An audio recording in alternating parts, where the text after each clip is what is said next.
Alright, what is up? This is Slow Plays, and I'm here today with some more Super Dragon Ball Heroes World Mission news. Now, this is going to be just a quick rundown and kind of a synopsis of what's really going on with this game, the story, some of the new elements, and really cool features that we're going to get into. I want to say a big shout outs to Shonen Games, SteelBallJack, and Kaitou for the translations, typeset, everything for pretty much getting all this together for us to understand.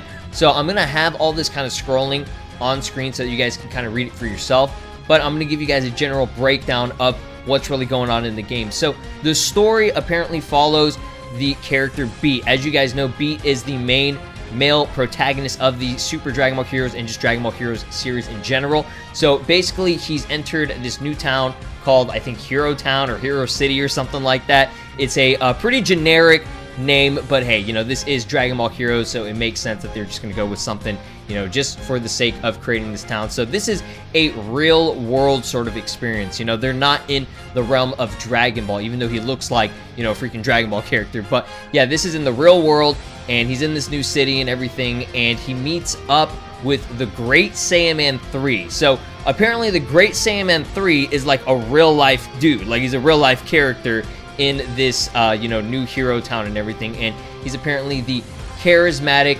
member, leader sort of dude of the Super Dragon Ball Heroes team, the Super Dragon Ball Heroes Squad, which is the name of the game, the arcade game that they do play and everything. So it states that he says, "This presence I feel within him," referring to Beat.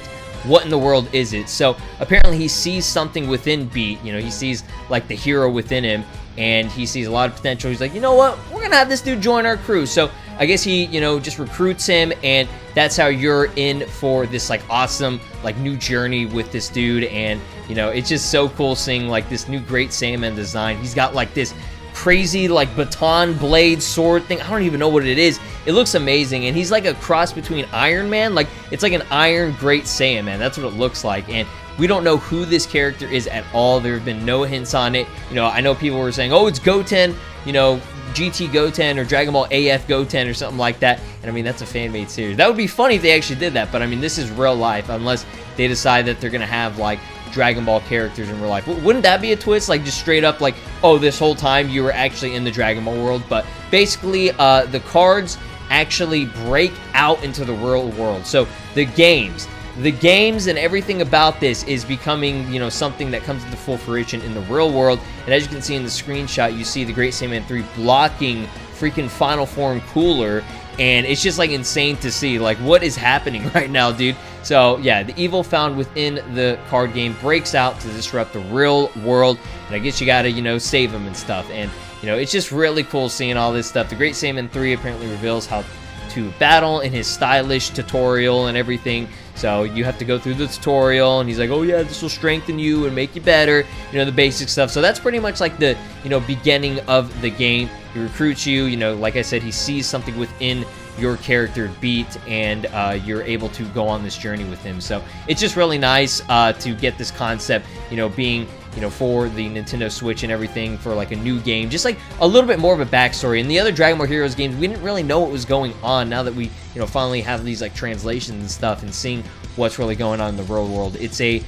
pretty cool experience just to see it. So by flicking the Hero Switch within the Hero Lab, you'll be able to enter the Super Dragon Ball Heroes game world. So it looks like they're wearing this little bracelet, kind of reminds me of an EX bracelet, but you know, this is something else. It's kind of like Yu-Gi-Oh almost, you know? This is like Yu-Gi-Oh and Dragon Ball mixed together. So you pretty much have your little, I guess, like duelist disc or whatever, and this allows you to go and, you know, perform like, you know, new tricks and stuff with your cards, and you know, gather things together and just enter the game. It's just pretty cool. So you choose your crew and do your best to save both worlds as a Dragon Ball hero. So I guess you can recruit this other guy. What is this dude's name? I think it's like Froze or Ice or something. I don't know. It's some kind of like ice kind of name. The dude that looks like Trunks, I forgot the name of the dude. But we also have a screenshot of all three of them together with Note as well. I'm pretty sure that is Note.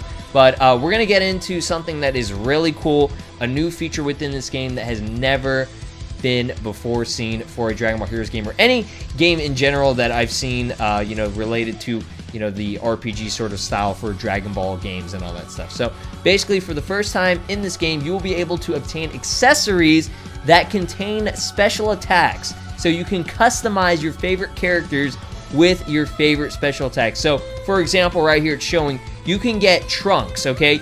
Future Dragon Ball Super Trunks, and give him Super Saiyan Blue KAIOKEN times 20, 10, whatever it is, with the Spirit Bomb. Like, what? And Zamasu can use Destruction, aka the Hakai. So he can use the Hakai. As you can see, he's using Hakai on Gohan's freaking face, bro. He's about to kill him. He's about to exterminate him. He's going to be gone. So you create your very own interesting Dragon Ball deck, strengthen the power of your charge impact. You can set 4 different types of charge impacts with 5 unique levels.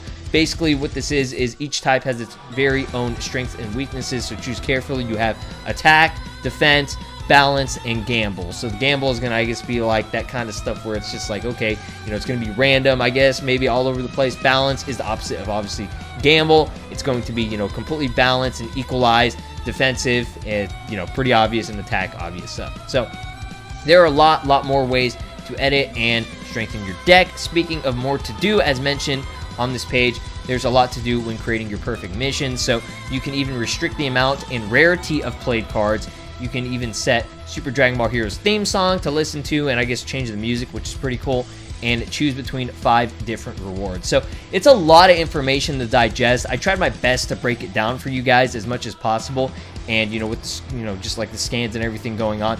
But that's basically the gist of it. You are a new character coming to this town, get recruited by the Great Saiyaman 3 into this Super Dragon Ball Heroes world. As the cards break out into the real world and disrupt everything that's going on, you're just like, holy crap, I gotta save the world. I gotta be a Dragon Ball hero. So you're just going in hardcore with these new cards, with the customization. Like I said, if you wanted to, you could give Beerus the Kamehameha wave, or you can give Super Boo freaking burning attack. I don't know, you know, just a lot of cool, I guess, ideas and stuff that I can just like think of right now. It's gonna be so fun. So basically, it's like getting Dragon Ball Xenoverse 2, the custom character kind of feature, where you can give your custom character like a bunch of different moves, and having that, you know, with giving it to other characters, like legitimate characters. That's like if you wanted like mods, you know, this is exactly what it is. Dragon Ball Xenoverse 2 mods, where you can give characters just random skills and stuff. It's going to be really cool. I'm so excited for this game. Again, I want to say a big shout out to Shonen Games for providing the scans.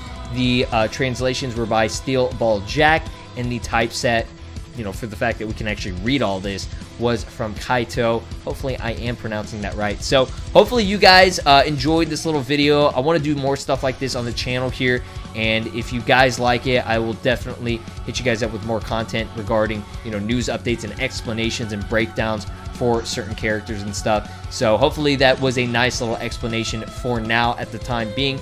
I want to get more info on this Great Saiyaman 3 here pretty soon, hopefully. So that's going to do it. Talk to you guys in the next one. Peace out, take care, and have a great rest of your day, my friends.